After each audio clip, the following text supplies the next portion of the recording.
Have a love for unique food and fun, then you should head out to the Jewish Food Festival that will be happening this weekend. Today we've got special guest Michelle Peterson from Bubby's Brisket and Bakeries event here with us today to tell us about Beth Shalom Synagogue's 9th annual Bubby's Brisket and Bakery Jewish Food Extravaganza. A mouthful there, but take us through what this event is about and kind of the history of this. How did this get started? Sure, this is our 9th year, which is very exciting. The first year was actually more like a cook-off, bakery off kind of event where we had sort of competitions of different brisket recipes, challah recipes, mandel bread recipes. And then after that first year, we realized everyone really just wants to eat all of this food. So we sort of took the best recipes, and from every year on out, it's just been this massive food festival. People are coming out from Augusta and Charlotte, and of course all the local places as well to come out and eat. We have the bakery is going to be on the outside of the synagogue, and then all the hot food and kind of warm comfort food for your belly is going to be on the inside, like the matzo ball soup and the brisket. So I want to address the elephant in the room here. We're talking about this right here. Yeah, this Take me through, what is this some food that they can expect at the event? Yes, this is obviously a teeny teaser. And these foods, like I said, will be on the outside, and they'll be kind of wrapped and ready to go. And I've tried to prep some folks that you want to make sure you keep your belly ready for the next day, or for the inside. So take this stuff to go, because when you go inside, you're going to have, like I said, mile-high corned beef sandwiches, and you want to just take these baked goods home. And I'm munching on this. This right? is rugelach. Okay. That is delicious, by the way. It's got apricot, cinnamon sugar, raisins, and sprinkled cinnamon sugar on the top as well. Kind of like a little crescent roll with all that inside. This is the challah bread that sometimes you see at Publix and Fresh Market for Fridays, but of course these are our homemade Bubby's recipes. Bubby is of course Yiddish for grandmother, and I have mandel bread here. It's a kind of crunchier bread, so oftentimes you'll slice it, and you can think of kind of a biscotti material, and then you kind of put it in your coffee or drink it alongside coffee. Good breakfast food. So I brought this kind of more breakfast because we're around the morning time right now. So good. So come hungry if you're going to this event. Come hungry. Absolutely. And just clear everything out of your trunk, because like everything's going to be ready to go. So you can eat in. There's tons of indoor space to eat, and there's outside food areas as well, like so you can eat under the tents, and it'll be an awesome event. There's also a book signing by a local Beth Shalom member. There are tours with our rabbi happening at 11:30 and 1, and there's a silent auction going on at the same time. So whole bunch it's a of packed stuff. event. You can do pretty much anything over there and have a whole day of fun tomorrow. Don't forget, we've got the information on your screen right there to head out to the 9th annual Jewish Food Festival. It's going to be held tomorrow, November 12th. It's Beth Shalom's biggest fundraiser of the year. There's going to be delicious warm treats to eat like you saw here, dine-in or carry-out style. They're going to have baked goods wrapped and ready for you to go. And this event will be tomorrow from 11 a.m. until 3 p.m. Yes, but don't come at 2 because it's all probably going to be gone. So the earlier, the better. There you go. Well, thank you so much for joining us. You're welcome. Thanks for having me. All right. We are looking at those 30s and 40s, hanging on for dear life. Yes, the sun is up. Yes, we will eventually feel warmer temperatures, but for now, still pretty chilly out there. And not only is it cold, it's also breezy. We do have a lake wind advisory that's in effect, and this has actually been extended from 11 all the way up until 1 o'clock today. So that just means even though you're feeling temperatures in the 40s, it's going to feel like it's in the 30s at times when you get that gust of wind coming in at about 5 to 10 miles per hour, maxing out at about 15 miles per hour. Now we have winds moving in from the north-northeast, 10 miles per hour for you there, over towards Camden, 14 in Winsboro, and 14 in Lexington and Saluda. Good morning to all of you. Hope your day is off to a great start. 15 miles per hour for you in Sumter, and 14 over in Orangeburg. We're going to take a closer look at the wind speeds coming up in my complete forecast. But for now, let's talk football. So if you're going to be heading over to the stadium today, prepare for chilly temperatures. By noon, we're expecting the temperatures to be at 52. And remember, with breezy conditions, it's going to feel a little colder than 52. So you need to make sure you take your winter coat out there for tailgating. And you also may want to bring an extra blanket or something and some hot chocolate to keep you nice and warm.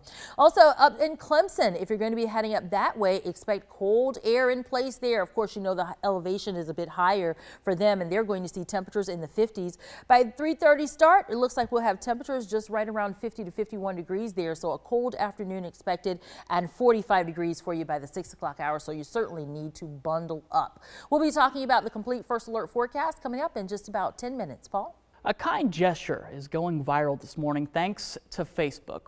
A real estate agent out of New Haven, Connecticut was out when she received an unlikely phone call from a man who found a large amount of money in her name. Turns out the Good Samaritan was homeless and just wanted to do the right thing. Justin Shecker has more on this story. I don't care what you said. There are so many really good people in this world. I don't know who this guy is, but I dropped my check. A $10,000 check that real estate agent Roberta Hosky thought she left in her car. I just got a call in the office from a Good Samaritan that's like, listen, there's this check that I found outside. Hector Colon called on behalf of the Good Samaritan named Elmer Alvarez, who picked up the check. You're the one that called? No, I called. You called? Oh my gosh, thank you so much. During the meeting with them Wednesday, Hosky learned that Alvarez is homeless. I said, why did you do this? Why did you give me this check back? Because there's so many people who would have never given me this check. And he said that he believed in God and God told him to. Hosky says she had to pay it forward. I wrote him a very nice check that brought him to tears. Toward the end of the video, Hosky tells Alvarez she knows what it's like to walk in his shoes. She once found herself on welfare, living in teenage homeless shelters. Well, it seems to be hopeless, but there is hope for the hopeless, and I'm a face of it. And so because of that, I am passionate about it. I'll never forget where I come from. And because of that, like when I'm looking at Alvarez and in the Facebook live feed, you'll see where I'm saying, honey, this is temporary. This is temporary. Love that. We're happy to report that she is keeping in touch with Alvarez. She's also helping him find housing and a job, and even went as far as offering him free classes at her real estate school. Her video of the kind gesture has been viewed over 30,000 times since she went live. This Veterans Day, it was something he never thought he'd be able to do again. An amputee veteran, with the help of a local nonprofit, is now back in the saddle riding horses once more. Tabitha Mills shares his story.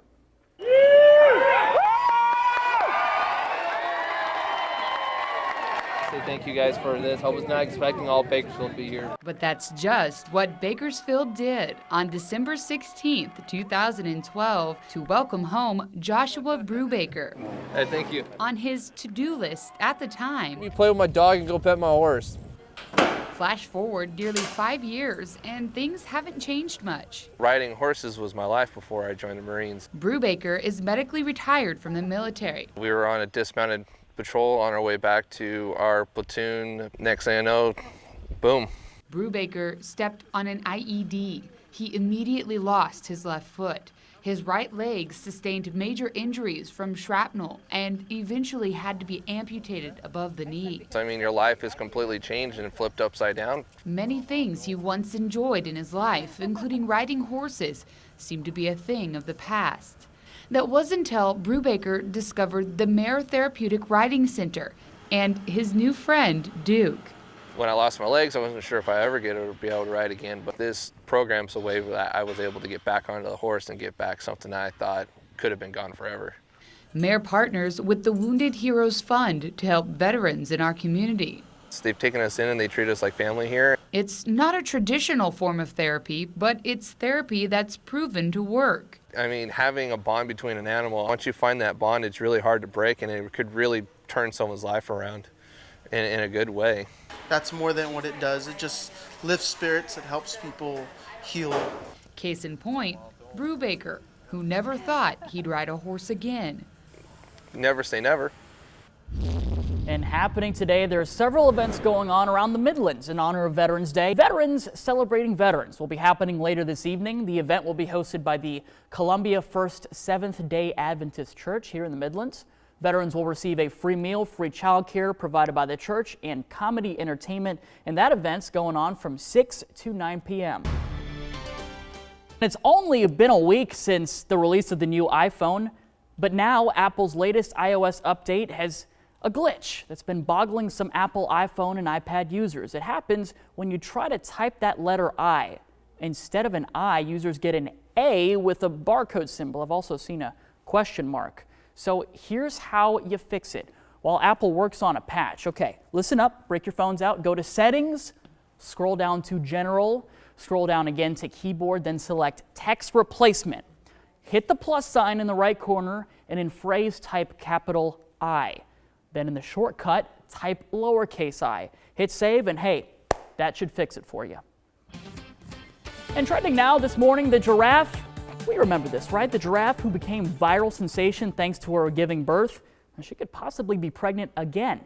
Animal Adventure Park owner Jordan Patch said he couldn't confirm or he couldn't deny that April the giraffe is pregnant. He also suggested that the park in upstate New York could be ready for another giraffe cam.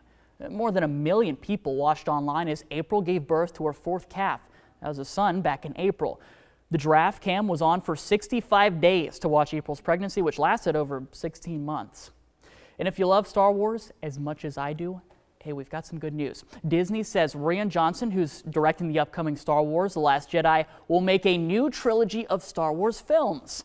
However, details about these films, including plots and release dates, haven't been revealed yet.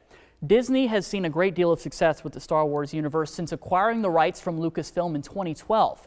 The Last Jedi, the most recent film, will be released in the U.S. next month and will be the 3rd and final chapter of the current Star Wars trilogy. That will premiere in 2019. Okay, switching gears, it's time to celebrate some birthdays. First on the board is Addison, and happy birthday to you. And everyone else that's celebrating today, we will be right back.